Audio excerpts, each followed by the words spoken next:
¿Qué tal, mis hermanos? Bendiciones a cada uno de ustedes. Bienvenidos al tema número 9 de esta serie El carácter de Dios. Y el título de este capítulo es La violencia del antiguo pacto, o también se podría decir la violencia en el antiguo pacto. Una de las preguntas también más recurrentes cuando empezamos a estudiar el tema del carácter de Dios, y si has visto todos los capítulos anteriores sabrás a qué me refiero, ¿no? Hemos estudiado que Dios no destruye, que Dios no ha destruido ni en el diluvio, ni en Egipto, ni en Sodoma y Gomorra, ni tiene nada que ver con lo que va a ser la muerte de los impíos. Eh, una de las preguntas, decía, es ¿por qué el pueblo de Israel tomó Canaán a través de la guerra? ¿Por qué Dios daba órdenes para que el pueblo vaya a la guerra, destruya ciudades y naciones, ¿no es cierto? Y tenemos que poder explicarlo a la luz de todo este mensaje que hemos estado compartiendo, ya que el capítulo anterior nos fundamentó, nos explicó sin dudas de que este es el mensaje del tercer ángel, pero si no pudiésemos explicar por qué la guerra en el pueblo de Israel, sería en vano y estaríamos contradiciéndonos. Por eso los invito a pasar a los textos. El texto clave es: entonces respondió y me habló diciendo, esta es palabra de Jehová a Zorobabel, que dice, no con ejército ni con fuerza, sino con mi santo espíritu, ha dicho Jehová de los ejércitos. Entonces Jehová dice, no con ejército ni con fuerza, sino con mi espíritu. Pero después entendemos que Dios manda a su pueblo a guerrear. Dijimos que la Biblia no se puede contradecir, por eso es que o tenemos que explicar una de las dos cosas. O explicamos este versículo, que es palabra de Dios, o buscamos entender de otra manera lo que nosotros leíamos en el Antiguo Testamento. Y ese es el camino que por lo menos yo quiero tomar.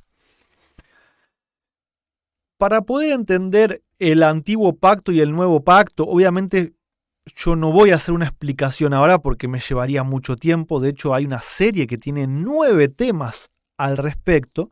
Yo voy a dar cuando hable voy a dar por sentado ese conocimiento. Discúlpenme si no es así, quizás tengan que poner en pausa este video y ver la serie de El mensaje del tercer ángel, el pacto eterno, que está en YouTube, obviamente en este mismo canal de Misterio Séptimo Milenio. Y el resumen sería algo más o menos así, ¿no? El nuevo pacto o el pacto eterno son las promesas de Dios al hombre de poner la ley en su mente y en su corazón. Cristo viviendo en nosotros. Y el antiguo pacto es la negativa del hombre a oír la voz de Dios, elaborando sus propias promesas de obediencia, ¿no? Cuando el pueblo le dijo a Moisés, que no nos hable Dios, háblanos tú, decinos lo que tenemos que hacer y nosotros vamos a obedecer.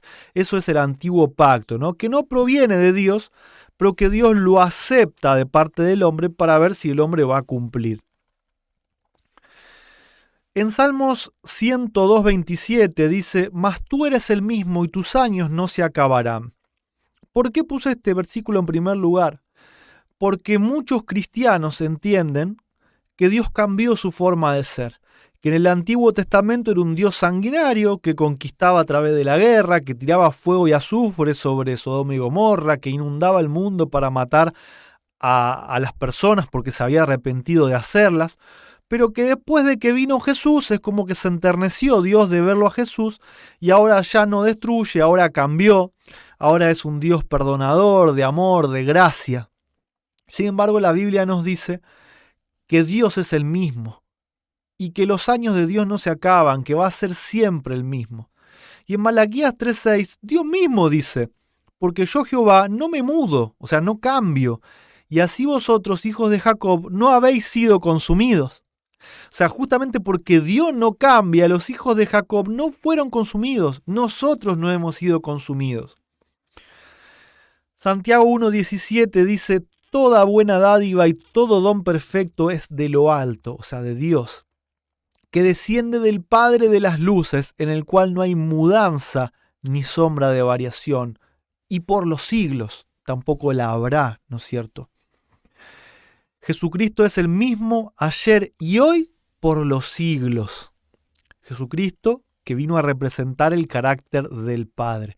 Entonces nos queda bien, pero bien en claro que hemos estado entendiendo mal al Dios del Antiguo Testamento. ¿Y cómo hacemos para entenderlo bien? Vayamos entonces a alguno de estos textos para que nos expliquen.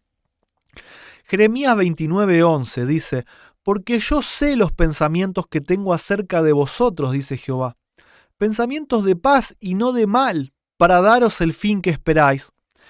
Nos dice que Dios sabe que el hombre mismo cree que si no obedece, Dios lo va a destruir. Y Dios no tiene esos pensamientos, sino que tiene pensamientos de paz, y que no va a darle el fin al hombre como el hombre lo espera. Salmos 81:11 dice: «Mas mi pueblo no oyó mi voz, e Israel no me quiso a mí. Dejélos, por tanto, a la dureza de su corazón. Caminaron en sus consejos. Oh, si me hubiera oído mi pueblo, si en mis caminos hubiera Israel andado. En una nada habría yo derribado a sus enemigos y vuelto mi mano sobre sus adversarios». Este texto es una pista ya muy importante de por qué Israel conquistó Canaán por medio de la guerra. Si me hubiera oído mi pueblo, yo hubiera derribado a sus enemigos en una nada. Mas ellos caminaron en sus consejos. Pero el problema es que nosotros a veces leemos instrucciones de Dios en cuanto a guerras, en cuanto a matanzas. Tenemos que también poder explicar esto, ¿no es cierto? Esta es lo que aparece en Deuteronomio 6:18, es la voluntad inicial de Dios para con el pueblo de Israel. Y haz lo recto y lo bueno ante los ojos de Jehová para que te vaya bien.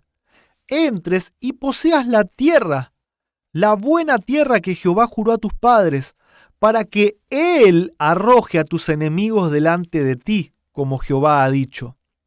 ¿Y cómo iba Jehová a arrojar a los enemigos delante de Israel? ¿Con espada les iba a cortar la cabeza? Éxodo 23:20 dice: «He aquí yo envío mi ángel delante de ti, para que te guarde en el camino y te introduzca en el lugar que yo he preparado».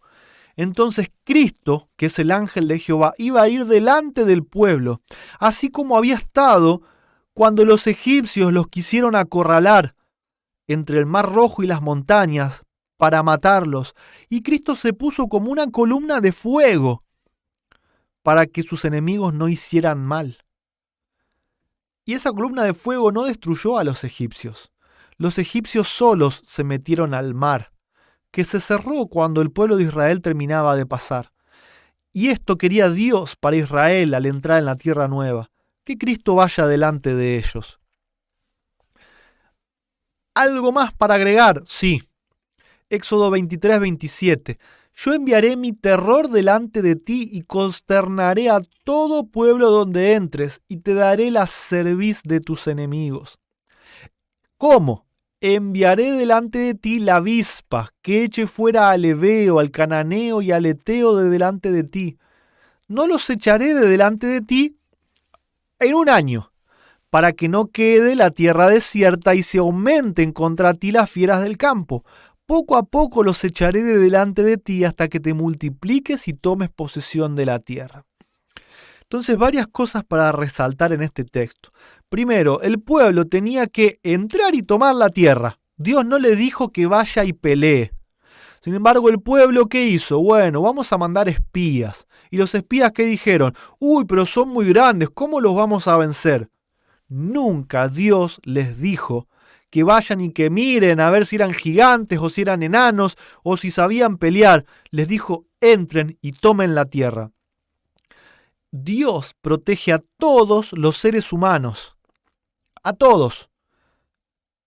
Y nosotros no nos damos cuenta que en este mismo momento nos puede estar protegiendo de cualquier cosa que nos pueda pasar, incluso de la naturaleza, de serpientes, de avispas. Y Dios protegía a sus hijos en Canaán. Pero los pueblos de Canaán llegaron al límite de no querer a Dios y se lo hicieron saber. Entonces, cuando Dios dice, yo enviaré mi terror delante de ti, yo enviaré la avispa y consternaré al pueblo, es porque Dios iba a quitar su protección de los pueblos de Canaán. Y solitos la tierra los iba a vomitar por la violencia que ellos habían hecho en la tierra, por todo el pecado que había contaminado la tierra. Y hasta Dios tenía planificado hacerlo en un año, de a poco, porque si Dios quitaba su protección en un solo momento y los cananeos enteros se iban, las mismas fieras del campo iban a reproducirse, iban a atacar al pueblo de Israel. Entonces fíjense que Dios tiene todo en absoluto control y en perfecto control.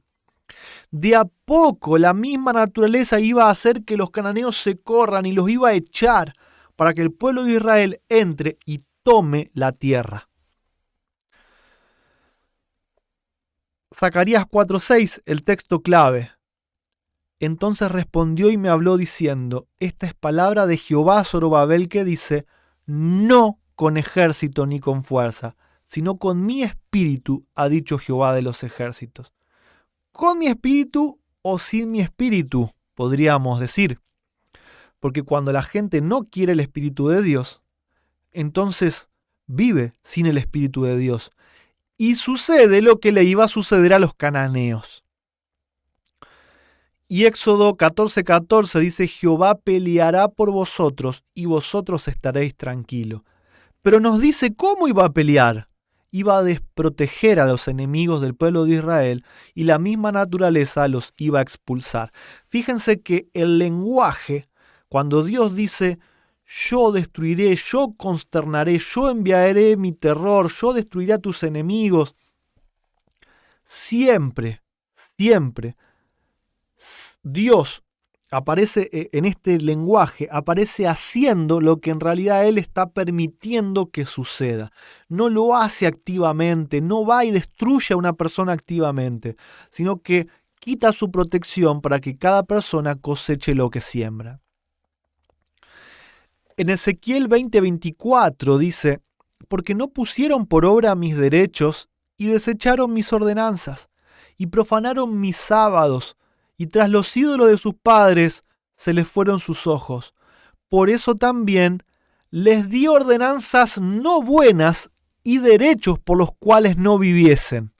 Este texto es clave para entender por qué a veces Dios da algunas órdenes o instrucciones que parecerían contradecirse con lo que nosotros estamos estudiando de cómo es su carácter.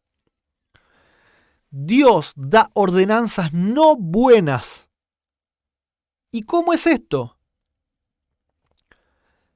El pueblo quiso mandar espías y el pueblo descubrió que había gigantes y el pueblo no sabía cómo derrotar a esos gigantes. El pueblo escogió un camino, el camino de la guerra. Entonces, en el camino que el pueblo escogió, Dios no los obliga a dejar ese camino.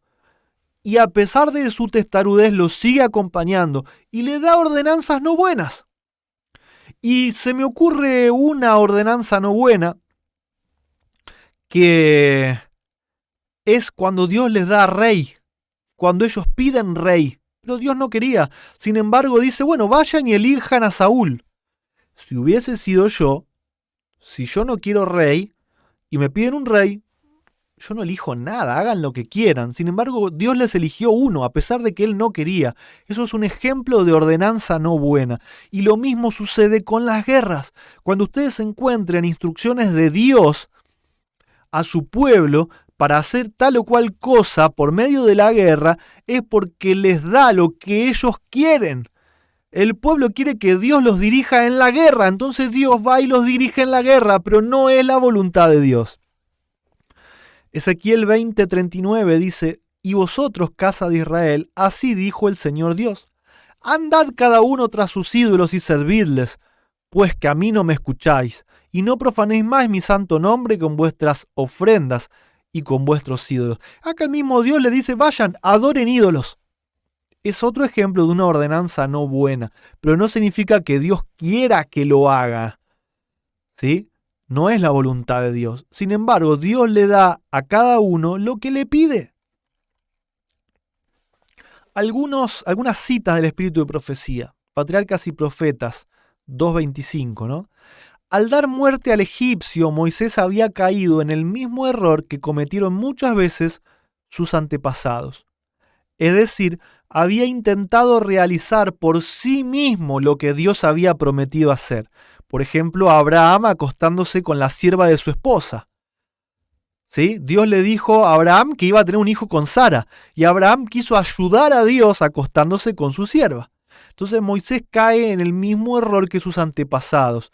Mató al egipcio como si de esa forma él, por sus medios, fuera a librar al pueblo, ¿no? Pero fíjense lo que está resaltado. Dios no se proponía libertar a su pueblo mediante la guerra, como pensó Moisés, sino por medio de su gran poder, para que la gloria fuera atribuida únicamente a él. Si Israel se volvía una nación poderosa con un ejército invencible, tarde o temprano iban a decir: nosotros conquistamos Canaán. Pero Dios no quería la fuerza de nadie para que la gloria fuera solo suya. No obstante, aún de este acto apresurado, cuando Moisés mata al Egipto, se valió el Señor para cumplir sus propósitos. Moisés no estaba preparado para su gran obra. Aún tenía que aprender la misma lección de fe que les había enseñado a Abraham y a Jacob, es decir, a no depender para el cumplimiento de las promesas de Dios de la fuerza y sabiduría humana, sino del poder divino. Había otras lecciones que Moisés había de recibir en medio de la soledad de las montañas. Fíjense que Dios dice que a pesar de nuestros errores, Él nos utiliza. Y no significa que Él esté avalando nuestros errores, sino que nos usa a pesar de. Dios no aprobó que Moisés sea un asesino, pero lo usó a pesar de eso. Dios no quería que el pueblo de Israel conquistara Canaán por la guerra, pero Dios usó al pueblo de Israel a pesar de ese camino que ellos eligieron. Vamos a leer algunos ejemplos, ¿no es cierto?, de personas que no hicieron la voluntad inicial de Dios, sin embargo Dios los usó. Abraham, voy a contar brevemente la historia, se entera de que su sobrino había sido llevado cautivo, que unos pueblos habían atacado la ciudad donde estaba Lot, y entonces junta un ejército y va y ataca a este pueblo malvado, libera a su sobrino y al rey de Sodoma. Pero fíjense cómo se sintió Abraham después de haber hecho esto. Pero su espíritu estaba perturbado por pensamientos que no lo abandonaban. Había sido hombre de paz y hasta donde le fue posible evitó toda enemistad y contienda. Y con horror recordaba la escena de matanza que había presenciado. En una visión nocturna, Abraham oyó otra vez la voz divina. No temas, Abraham, yo soy tu escudo y tu recompensa será grande. Pero Abraham estaba tan deprimido por los presentimientos que esta vez no pudo aceptar la promesa con absoluta confianza como lo había hecho antes. De Dios no viene el miedo, el presentimiento, el horror, la perturbación. Por lo tanto, sabemos que Abraham hizo algo que no estaba conforme a la voluntad de Dios al matar a todas esas personas. Y esto es lo que causa el pecado. Lo que Abraham sentía es lo que causa el pecado. Pero a pesar de eso, Dios lo utilizó y le dijo: no temas. Elías, uno de los dos seres humanos que fueron llevados al cielo vivos, Enoc y Elías. Pero fíjense, Elías había escondido. Se había escondido. Después de lo del Monte Carmelo, cuando hizo descender fuego del cielo sobre su holocausto, y donde degolló a espada a todos los sacerdotes de Baal, mató a los sacerdotes de Baal, Elías se escondió en una cueva. ¿Por qué? Fíjense lo que dice la historia. Dios preguntó a su siervo, ¿pero quién te mandó a huir apresuradamente al desierto? ¿Qué tienes que hacer aquí? Con amargura, ya fíjense el sentimiento que tenía Elías después de haber matado a los sacerdotes de Baal. Amargura, en el alma. Elías exhaló su queja, se quejó. Porque los hijos de Israel han dejado tu alianza, han derribado tus altares y han muerto a cuchillo tus profetas. Y yo solo he quedado y me buscan para quitarme la vida. El valiente Elías que degolló cientos de profetas, ahora me quieren matar. Eso no proviene de Dios, eso proviene del pecado. Dios no había mandado a Elías a degollar a los profetas de Baal. Por eso Elías se sentía con miedo y huía. Y tenía miedo de que lo maten. Pero a pesar de eso, Dios lo usó. Elías tuvo miedo de Jezabel y huyó al arroyo de Querib. Y después también hay otra escena de Elías que cuenta que el rey Acab lo manda a buscar primero con 50 soldados. Y Elías, como estaba escondido, tenía miedo, hace descender fuego del cielo y consume a los soldados. Y otra vez hizo lo mismo con otros 50 soldados, pero a la tercera vez Dios le dice, no temas, porque este hombre que viene a buscarte con los soldados me ha reconocido a mí como Dios y te ha reconocido a ti como profeta. Y entonces Elías va y hace la voluntad de Dios y va a ver al rey. Pero fíjense cómo en la vida de Elías, por hacer violencia y matar, varias veces se la pasó escondido y con miedo, huyendo. Fíjense esta cita de Patriarcas y Profetas, página 364, dice: «Cuán terriblemente enceguecidos los había dejado su transgresión», al pueblo de Israel, ¿no es cierto? «Jamás les había mandado el Señor a que subieran y pelearan. No quería que obtuvieran posesión de la tierra por la guerra, sino mediante la obediencia estricta a sus mandamientos». Esto deja en claro este tema, hermanos. Dios nunca quiso que Israel tome posesión de la tierra por la guerra. ¿Y qué reflexión podemos sacar de todo esto? Es raro entender que Dios, a pesar de que la gente no hace su voluntad, igual los use. Porque nosotros estamos acostumbrados a decir, bueno, entonces si lo usa es porque está de acuerdo con lo que hace. Y acá no es así. Israel eligió la guerra, Dios los usó en el camino de la guerra, pero no era la voluntad de Dios. Elías mató, no era la voluntad de Dios, pero lo usó. Abraham fue y mató, y no era la voluntad de Dios, pero lo usó. ¿Y saben qué otro ejemplo me acuerdo? El ejemplo de David. David sirvió mediante la guerra a Dios durante toda su vida. Pero David en un momento quiso construir el templo de Dios. Y Dios le dijo, no vas a construir mi templo porque tus manos están llenas de guerra, de muerte, de violencia y de sangre. Tu hijo Salomón, que significa paz, va a ser quien construya mi casa. Entonces, muchas veces hasta enseñamos a nuestros niños. David, guiado por el Espíritu de Dios, con su honda, le rompió la cabeza al gigante. Nunca Dios le dijo a David que tenía que romperle la cabeza a nadie, porque Goliat también era hijo de Dios. Imagínense a un padre humano diciéndole a uno de sus hijos, anda y rompele la cabeza a tu hermano. Qué terrible padre, ¿no? Y sin embargo lo creemos que Dios lo hizo, lo creemos de Dios, creemos que Dios es capaz de eso y encima decimos que es justo. Pero si lo hiciera a un ser humano diríamos, qué terrible padre. Dios nunca mandó a David a romperle la cabeza a Goliat de un piedrazo. Sin embargo, a pesar de eso, Dios utilizó a David. Si nosotros creyéramos que Dios siempre bendijo a David, rompiéndole la cabeza al gigante y ganando guerras, entonces deberíamos decir, Dios, sos totalmente injusto porque vos lo mandaste a hacer todo eso y ahora le prohibís construir tu templo. Pero Dios no se contradice como nosotros. Dios no tiene error, no tiene maldad como nosotros. Si Dios le dijo a David que no podía construir su templo porque sus manos estaban llenas de sangre, es porque nunca lo mandó a matar a nadie, ni a Goliat, ni a ningún otro filisteo, ni a ningún otro pueblo en todas las guerras que David quiso desarrollar.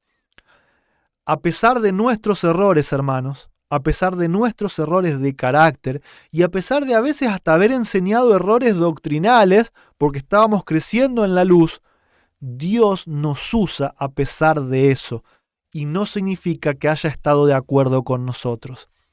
Es por eso que parecería que vemos un Dios diferente en el Antiguo Testamento que en el Nuevo, pero Dios es el mismo. Y la violencia del Antiguo Pacto es el camino que quiso transitar el hombre, prometiéndole cosas a Dios. Eso fue todo por hoy, por este tema. Los invito a que se suscriban, que toquen la campanita para recibir todo el material que viene. Todavía quedan algunos capítulos más. Y los espero en la próxima. Hasta luego, hermanos. Bendiciones.